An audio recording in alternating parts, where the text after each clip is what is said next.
Hello friends, నమస్కారము. Health insurance లో portability అనే ఒక ఫీచర్ అనేది ఉంటుంది. సో ఈ ఫీచర్ ని మనం ఎలా యూజ్ చేసుకోవాలి, ఆర్ పోర్టబిలిటీ గురించి అసలు నాకు ముందుగానే అసలు ఏమీ ఐడియా లేదు అనే వాళ్ళకి ఈ పర్టికులర్ వీడియో చాలా యూస్ఫుల్ గా ఉంటుంది. సో ప్రతి ఒక్క పాలసీ హోల్డర్ కి హెల్త్ ఇన్సూరెన్స్ కి సంబంధించిన విషయం మనం ఈ పర్టికులర్ వీడియోలో చూడబోతున్నాము. లాస్ట్ స్టాప్ చూడండి ఫ్రెండ్స్, చాలా వరకు పోర్టబిలిటీ విషయం మీద మీకు క్లారిటీ అనేది వచ్చింది. So first, health insurance portability అనేది ఏంటి? నేను నా పాలసీ ఒక కంపెనీ నుంచి వేరే కంపెనీకి నేను స్విచ్ చేయాలనుకుంటున్నాను. సో ఫర్ ఎగ్జాంపుల్, నేను హెచ్డిఎఫ్సి అర్గోలో ఉండ హెచ్డిఎఫ్సి అర్గో నుంచి నేను స్టార్ లో మారాలనుకుంటున్నారు. లేకపోతే ఆదిత్య బిర్లా లో ఉన్నా, నేను ఆదిత్య బిర్లా నుంచి నేను కేర్ లో మారాలనుకుంటున్నా. లేకపోతే నేను కేర్ లో ఉన్నాను, కేర్ నుంచి నేను హెచ్డిఎఫ్సి లో నేను మారాలనుకుంటున్నా. సో ఒక కంపెనీ నుంచి వేరే కంపెనీ నేను మారుకుంటా నా ముందు పాలసీలో ఉన్న బెనిఫిట్స్ లూజ్ పోకుండా నాకు ఈ సపోర్ట్ నాకు ఇచ్చేది పోర్టబిలిటీ. సో ఈ పోర్టబిలిటీ అనేది as per IRDA guide lines, so as per regulator ఇది 2011లో ఇంట్రొడ్యూస్ చేయడం జరిగింది. దీనివల్ల పాలసీ హోల్డర్స్ ఎవరి దగ్గర పాలసీ ఉంది వాళ్ళకి వాళ్ళ benefits as it is pass on అయిపోవాలి కొత్త ప్లాన్ లో అనేది ఉంటది. సో దీనికి individual purpose plus family plans రెండిట్లో మనం ఈ పోర్టబిలిటీ ఫీచర్ అనేది మనం యూజ్ చేసుకోవచ్చు. సో ఈ పోర్టబిలిటీ ఫీచర్స్ అనేది ఏంటంటే మెడికల్ ఇన్సూరెన్స్ పాలసీలో మనం యూజ్ చేసుకోవచ్చు. సో ఇది చాలా ఇంపార్టెంట్ పోర్టబిలిటీ విషయం మీద. Next, eligibility condition. Normally as per rules మనకి 45 days ముందు మీ రినివల్ డేట్ కి మీరు పోర్ట్ చేసేసేయాలి. సో ఫర్ ఎగ్జాంపుల్, జనవరి 2026 రోజు నాకు రినివల్ చేయాలి. దీనికి ఒక 45 రోజులు లోపల మనం రినివల్ అప్లికేషన్ అనేది ఇవ్వకుండా మనం పోర్ట్ చేసుకోవచ్చు. సో ఇదేనంటే ఇప్పుడు 10 రోజులే మిగిలింది, నేను పోర్ట్ చేసుకోవచ్చు, టైం పట్టింది. సో అందుకోసమే 45 days ముందు ఈ ప్రాసెస్ స్టార్ట్ చేస్తే చాలా బాగుంటది. సో పోర్ట్ అయిన తర్వాత మీ రెన్యువల్ డేట్ అనేది 1st January 2026. పాత కంపెనీలో కూడా అదే ఉంటది. పోర్ట్ అయిన తర్వాత కొత్త కంపెనీ నుంచి కూడా మనకి 1st January 2026 నుంచి రెన్యువల్ మొదలవుతుంది. So current policy compulsory running ఉండాలి, సో ఫోర్స్ లో ఉండాలి అనేది మనం చెప్పుకుంటాము. యాక్టివ్ గా ఉండాలి, సో అది ల్యాప్స్ అవ్వకూడదు. సో రినివల్ డేట్ దాటంటే మనకి పోర్టబిలిటీ చేసుకుంటానికి కుదరదు. సో డిస్కంటిన్యూటీ, కంటిన్యూస్ గా అది ఫోర్స్ లో ఉండాలి.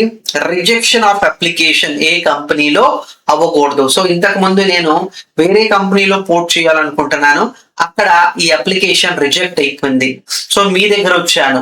సో అలా కండిషన్స్ అనేది ఉండకూడదు.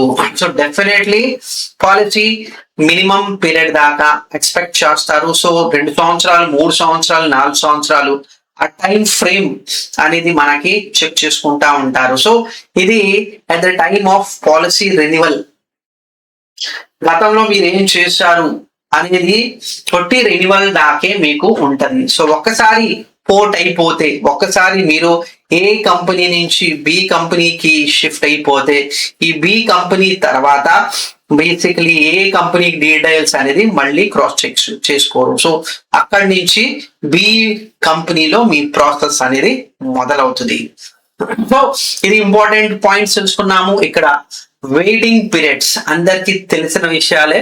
సో వెయిటింగ్ పీరియడ్స్ లో general waiting periods 30 days, general waiting periods 2 years, 3 years, depending on company to company, product to product. So ఇది వెయిటింగ్ పీరియడ్స్ మనం ఇక్కడ చూసేది as per IRDAI. So IRDAI regulation కింద మీరు ఎప్పుడైనా జనరల్ వెయిటింగ్ కండిషన్స్ మీరు చూస్తుంటే ప్రతి ఒక్క ఇన్సూరెన్స్ పాలసీలో ఇదే వెయిటింగ్ పీరియడ్ ఉంటది.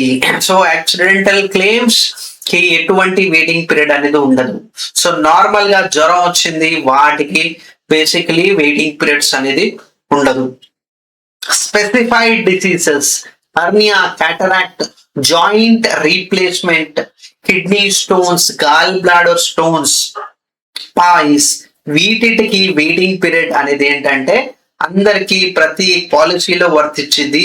మొదటి 2 సంవత్సరాలు మీరు ఇక్కడ చెప్పిన డిసీజెస్ కి మీరు హాస్పిటలైజ్డ్ అయ్యి ట్రీట్మెంట్ కోసం మీరు వెళ్తుంటే కంపెనీ ఆ వెయిటింగ్ పీరియడ్ చెక్ చేసుకుంటది. 2 సంవత్సరాల లోపల ఉంటే మీ క్లెయిమ్ రిజెక్ట్ అయిపోతుంది.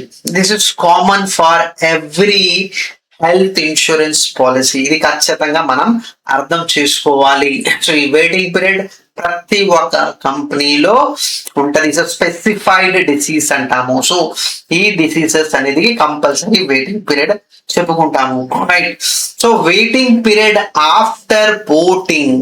సో నేను ఏ కంపెనీ నుంచి బి కంపెనీకి నేను మారిపోయా. సో ఈ బి కంపెనీకి వచ్చిన తర్వాత నాకు వెయిటింగ్ పీరియడ్ వర్తించిద్దా అనే పాయింట్ మనం క్లియర్ గా ఇక్కడ అర్థం చేసుకోవాలి. So waiting period served under old policy. So ఆ పాత పాలసీలో నేను వెయిటింగ్ పీరియడ్ టైం స్పెండ్ చేసిన తర్వాత నేను బిలో వచ్చాను. సో బిలో వచ్చిన తర్వాత నాకు మళ్ళీ ఒక 2 years వెయిట్ చేయాల్సిన అవసరం లేదు. ఇందాక మనం జనరల్ డిసీజెస్, స్పెసిఫిక్ డిసీజెస్ అని చెప్పుకున్నాం కదా. సో మనం ఏ దాంట్లో 2 సంవత్సరాలు ఉన్నాము. 2 సంవత్సరాలు కంప్లీట్ అయ్యే ముందే మనం బికి వెళ్ళిపోయాము. సో బి కంపెనీలో మనం ఫ్రెష్ గా పోర్ట్ చేసిన పాలసీలో మళ్ళీ మనం 2 years వెయిట్ చేయాలా? సో ఆన్సర్ కాదు. సో ఇది మనం క్లియర్ గా అర్థం చేసుకోవాలి. సో ఇక్కడ same coverage completely waiting period carries forward. So ఇక్కడ చాలా చాలా క్లియర్ గా మనం అర్థం చేసుకోవాలి. సో మనకి ఏ కంపెనీలో 5 lakhs కవరేజ్ ఉంది, నేను బి కంపెనీకి 10 lakhs అనేది నేను కవరేజ్ పెంచేసుకున్నా. సో ఈ వెయిటింగ్ పీరియడ్ గురించి ఏం చెప్తున్నారంటే మనకి ఫస్ట్ 5 lakhs కోసం వెయిటింగ్ పీరియడ్ ఉండదు. మనం ఇక్కడ కవరేజ్ పెంచుకున్నాం కాబట్టి నెక్స్ట్ 5 lakhs కోసం 2 years వెయిటింగ్ పీరియడ్ వర్తించింది. సో ఎందుకంటే మనకి పాత కంపెనీలో మనకి ఎంత కవరేజ్ ఉంది? 5. సో దీని మీద మీరు వెయిటింగ్ పీరియడ్ 2 years కంప్లీట్ చేశారు. కానీ ఇప్పుడు ఏ కంపెనీ నుంచి బి కంపెనీకి మీరు మారటం వల్ల మీరు కవరేజ్ పెంచేసుకున్నారు. సో కవరేజ్ పెంచడం వల్ల మీకు బెనిఫిట్ అనేది ఏంటంటే 5 లక్షల కోసమే మీకు వెయిటింగ్ పీరియడ్ అవసరం ఉండదు. ఉన్న బేస్ కవరేజ్ మీరు 5 నుంచి 10 చేసుకున్నారు కాబట్టి ఆ కొత్త 5 లక్షల కోసం వెయిటింగ్ పీరియడ్ అప్లికేబుల్ అవుతుంది. అంటే ఇప్పుడు నేను బి కంపెనీలో పోర్ట్ చేసిన తర్వాత నాకు 7 లక్షల బిల్ వచ్చింది. 7 లక్షల బిల్ వచ్చింది for example hernia. So just example చెప్తున్నాను, అంత ఎక్స్పెన్సివ్ ఉండదు. సో 7 లక్షల బిల్ వచ్చింది. సో నాకు కంపెనీ ఎంత క్లెయిమ్ ఇచ్చింది? Only 5 lakhs. ఎందుకంటే 5 lakhs మీద వెయిటింగ్ పీరియడ్ అనేది అప్లికేబుల్ అవ్వట్లా. రిమైనింగ్ 2 lakhs నాకు నా జేబు నుంచి పే చేసుకోవాలి. సో పోర్ట్ చేసిన తర్వాత మనం అడిషనల్ గా కవరేజ్ తీసుకున్న సమ్ ఇన్షూర్డ్ మీద మనకి వెయిటింగ్ పీరియడ్ అప్లికేబుల్ అవుతుంది. సో ఎన్హాన్స్డ్ సమ్ ఇన్షూర్డ్ మీద బేసికలీ వెయిటింగ్ పీరియడ్ ఉండదు. మనం ఏదైతే చెప్పుకున్నాం కదా, extended waiting period only on additional period applies. So ఇది క్లియర్ గా మనం అర్థం చేసుకోవాలి. ప్రీ ఎగ్జిస్టింగ్ డిసీజెస్ కూడా సేమ్ గా మనం అప్లికేబుల్ మనం చూస్తున్నాము. So practical example, joint replacement surgery చేసుకున్నాము. సో ఆ సినారియో తోటి మనకి వెయిటింగ్ పీరియడ్ చెప్పారు. సో వెయిటింగ్ పీరియడ్ లో పాత పాలసీలో మనం ఆల్రెడీ 2 years, పాత పాలసీలో ఆల్రెడీ 2 years కంప్లీట్ చేసాము. కొత్త పాలసీలో స్విచ్ అయిన తర్వాత ఈ జాయింట్ రీప్లేస్మెంట్ సర్జరీ కింద 3 years వెయిటింగ్ పీరియడ్ అన్నారు. సో ఈ 3 years వెయిటింగ్ పీరియడ్ అవటం వల్ల ఆల్రెడీ మనం పాత కంపెనీలో 2 years వెయిటింగ్ పీరియడ్ తీసుకున్నాం కాబట్టి కొత్త పాలసీ కింద నేను 1 year మాత్రమే నేను వెయిట్ చేయాలి. సో కొత్త పాలసీలో 1 year కంప్లీట్ అయిన తర్వాత నేను ఈ జాయింట్ రీప్లేస్మెంట్ సర్జరీ మళ్ళీ నేను చేసుకోవాలంటే నేను చేసుకోవచ్చు. సో ఇది waiting period story friends. So P existing, so ఇది చాలా చాలా ఇంపార్టెంట్. మనం హెల్త్ ఇన్సూరెన్స్ తీసుకునే ముందే ఒక రోగం మన బాడీలో ఉంది. సో ఆ రోగం ఆర్ ఆ కండిషన్ ముందుగానే ఉంటే మనం ఖచ్చితంగా పీఈడి అనేది అంటాము. సో ఇక్కడ క్లియర్ గా చాలా మంది మిస్టేక్ ఏమవుతుందంటే ఈ ప్రీ ఎగ్జిస్టింగ్ డిసీజెస్ కింద సర్జరీ లేదు కానీ టాబ్లెట్స్ వాడుతున్నాము. సో టాబ్లెట్స్ వాడుతున్నా కూడా అది ఏ డిసీజెస్, ఏ ప్రాబ్లం కోసం మనం వెళ్తున్నాము, ఏ ప్రాబ్లం కోసం మనం కంటిన్యూస్ గా టాబ్లెట్ వాడుతున్నాము అనేది క్లియర్ గా మీ ఏజెంట్స్ కి మీరు స్పెసిఫై చేయాలి. సో అది స్పెసిఫై చేయకపోతే రేపు క్లెయిమ్ వచ్చిన సిచ్యువేషన్ లో అది మనం క్లారిటీగా హాస్పిటల్లో చెప్తాము. హాస్పిటల్లో చెప్పిన తర్వాత ఆ హాస్పిటల్ డీటెయిల్స్ ఫార్వర్డ్ అవుతుంది ఇన్సూరెన్స్ కంపెనీకి.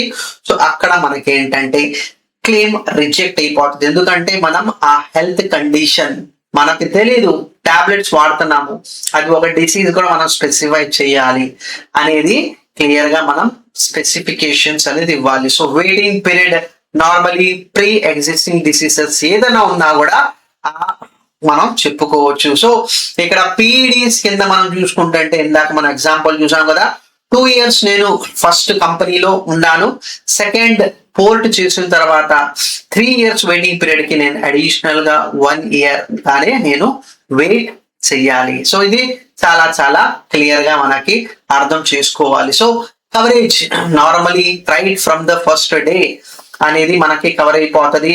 పీడీస్ కింద పోర్టబిలిటీ కేసెస్ మీద 30% ఆఫ్ పాలసీస్ అనేది ప్రీ ఎగ్జిస్టింగ్ డిసీజ్ తో ఉన్న పాలసీసే పోర్ట్ చేసుకోవడం జరుగుతుంది. సో చాలా చాలా క్లియర్ గా మనకి ఇక్కడ అర్థం చేసుకోవాలి. సో పోర్టబిలిటీ విషయం వల్ల మనకి స్విచ్ ఏ టైంలో తీసుకోవాలి అనేది మనం ముందుగానే చెప్పుకున్నాము. So no claim bonus transfer. So NCB transfer అయిపోతుంది from old policy to new policy. So ఇక్కడ కంపెనీస్ ఏం చేస్తాయి అంటే 5 lakhs ప్లస్ నాకు 2 lakhs బోనస్ వచ్చింది. పాత కంపెనీలో నేను 5 lakhs బేస్ సమ్ ఇన్షూర్డ్, దానికి నాకు 2 lakhs బోనస్ యాడ్ అయిపోయింది. సో కొత్త కంపెనీస్ ఏం చేస్తారంటే ఈ base some insured plus bonus కలిపి నాకు 7 lakhs ఆర్ 10 lakhs నుంచి నాకు బేస్ సమ్ ఇన్షూర్డ్ కింద నాకు న్యూ పాలసీ పోర్ట్ అయిపోతుంది. సో ఈ విధంగా మీరు గెయిన్ చేసిన బోనస్ అనేది కొత్త పాలసీలో అడిషనల్ కింద ఉంటది. సో 5 lakhs నేను పోర్ట్ చేసినా కూడా 5 lakhs అంటే చాలా వరకు కంపెనీ అనేది దానికి ముందుకు వెళ్ళట్లా. సో మీరు డెఫినెట్లీ పాత కవరేజ్ కి బోనస్ యాడ్ ఉంటే ఆ పాత కవరేజ్ ప్లస్ బోనస్ రెండు కలుపుకొని కొత్త కంపెనీలో పోర్ట్ చేసుకొని ఆ ఫీచర్స్ అనేది మీరు యాడ్ చేసుకొని మీరు ప్రొసీడ్ అవ్వాలి. సో సో ఇక్కడ NCB, so no claim bonus మీరు ఫ్రెష్ కంపెనీ పాలసీస్ లో మనం యాడ్ చేసుకొని దాన్ని ఫాలో చేసుకుంటున్నాము. So accumulated bonus definitely claim free years కి మనకి చాలా చాలా యూజ్ ఉంటుంది. So lifestyle plus policy retention రెండు మనకి ట్రాన్స్ఫర్ అవుతుంది. సో బోనస్ ఇందాక నేను చెప్పినట్టు, సో బోనస్ వల్ల ఏమవుతుందంటే మనకి ప్రీమియమ్స్ బేసికలీ మన వెయిటేజ్ మన ఓవరాల్ పాలసీ మీద మనకి తక్కువ ఉంటది. సో చాలా మంది ఏమంటారంటే నేను 10 లక్షలు తీసుకున్నా, సో ఫస్ట్ ఇయర్ నేను 10 లక్షలు, సెకండ్ ఇయర్ కూడా నేను 10 లక్షల కోసం ప్రీమియం పే చేశా, 3వ సంవత్సరం కూడా నేను 10 లక్షల కోసం పే చేశా, 4వ సంవత్సరం కూడా నేను 10 లక్షల కోసం ప్రీమియం పే చేశా. సో ఇక్కడ ప్రీమియం ఎంత పే చేశాము,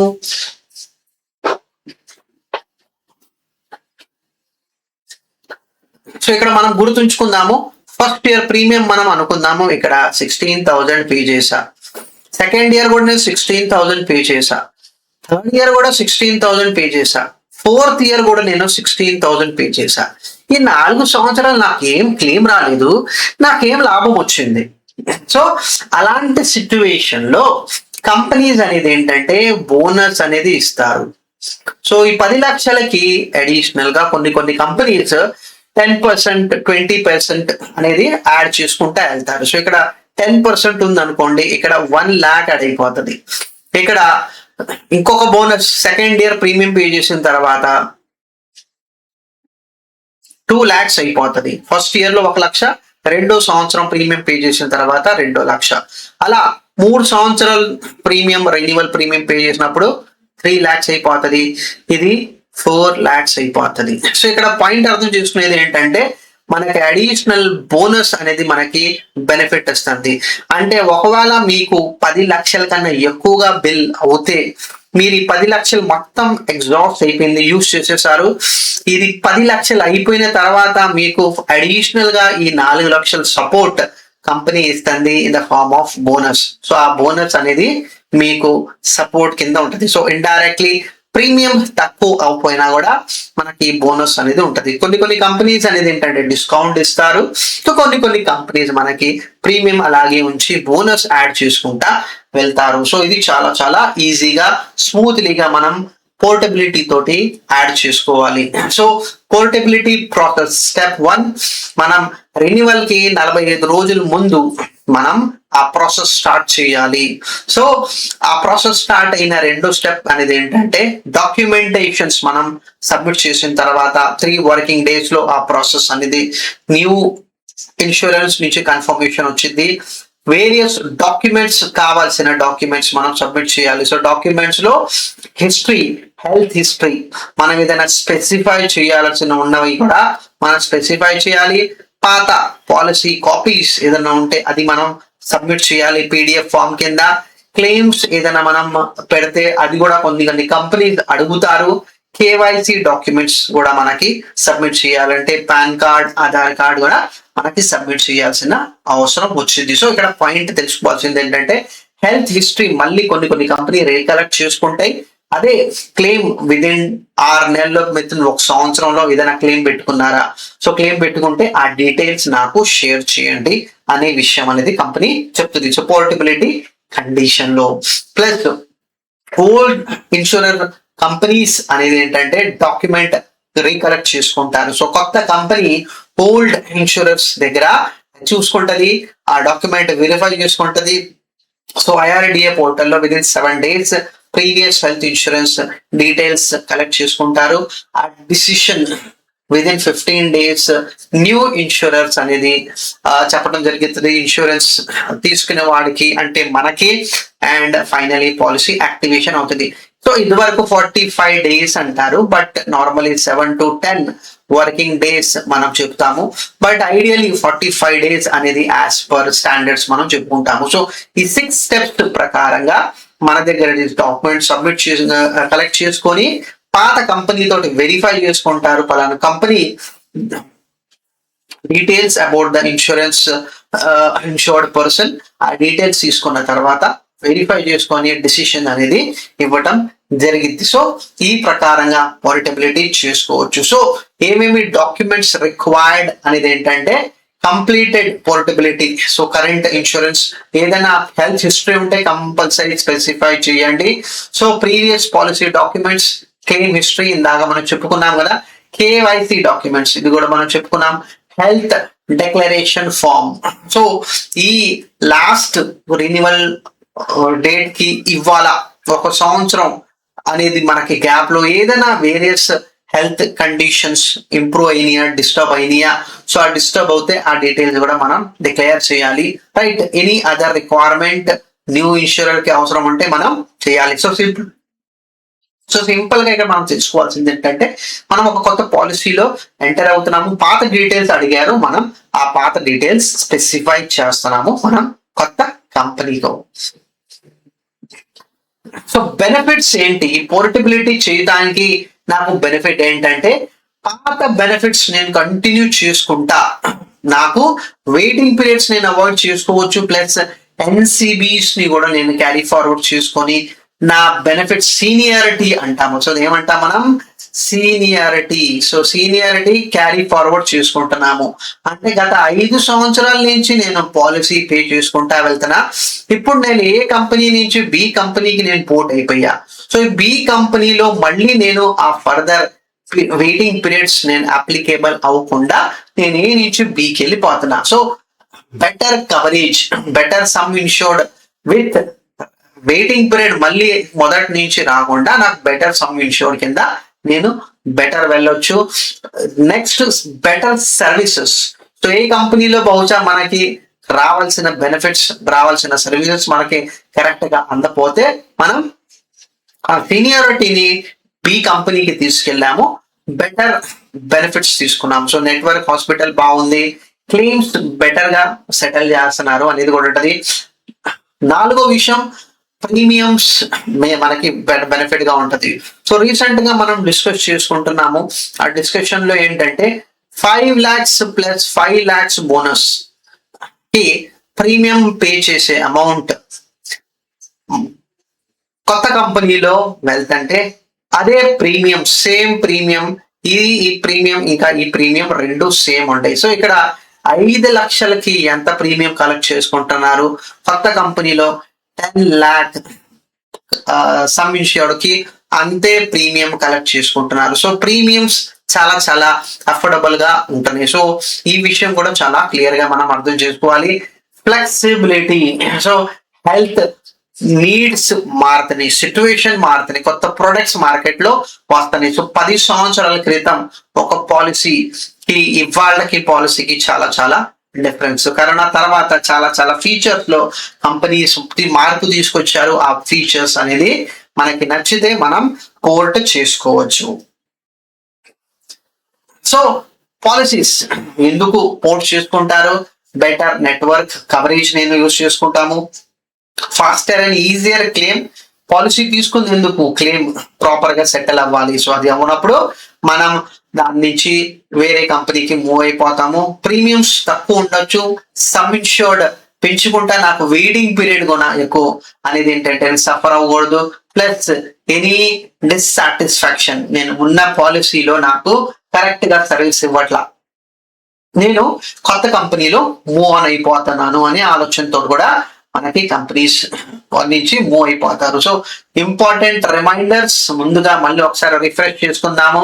అప్లికేషన్ దాదాపు ఒక 45 రోజులు ముందు నుంచే ప్రాసెస్ స్టార్ట్ అయిపోవాలి. పాలసీలో బ్రేక్ రాకూడదు. పోర్టబిలిటీ రెన్యువల్ టైం లోనే జరుగుతుంది, మధ్యలో జరగదు. సో ఇప్పుడు నుంచి ఒక 6 నెలల టైం ఉంది, పాలసీ రెన్యువల్ అవడానికి 6 నెలల టైం ఉంది. నేను పోర్ట్ చేసుకోవచ్చా? Answer no.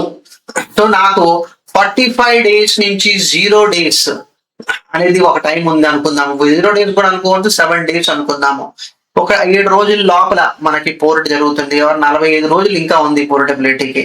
సో ఇప్పుడు నేను పెట్టుకోవచ్చా? పెట్టుకోవచ్చు. సో టైం దగ్గర ఉండాలి for eligibility, right? So similar policy health insurance తోటే నేను పోర్ట్ చేసుకోవచ్చు. నాకు లైఫ్ ఇన్సూరెన్స్ పాలసీని నేను హెల్త్ లో నేను కన్వర్ట్ చేసుకోవచ్చా? సో అక్కడ ఆన్సర్ నో. సో మనం హెల్త్ టు హెల్త్ చేసుకోవచ్చు, రైట్? సో కొత్త ఇన్సూరర్ అనేది ఆ వెయిటింగ్ పీరియడ్ క్రెడెన్షియల్స్ డీటెయిల్స్ అనేది as per IRDA rules regulation కిందే ఫాలో అవ్వాలి. సో చాలా ఇంపార్టెంట్ విషయం ఫ్రెండ్స్. హోప్ఫుల్లీ మీకు పోర్టబిలిటీ విషయం మీద చాలా క్లారిటీ వచ్చి ఉంటది. సో యాజ్ అండ్ వెన్ మీకు నేను ముందే చెప్పాను, ఏదైనా క్వశ్చన్స్ ఉంటే మీరు ఆ క్వశ్చన్స్ నాకు ఇక్కడ మీరు ఇన్ఫర్మేషన్ నాకు వాట్సాప్ చేసుకోవచ్చు.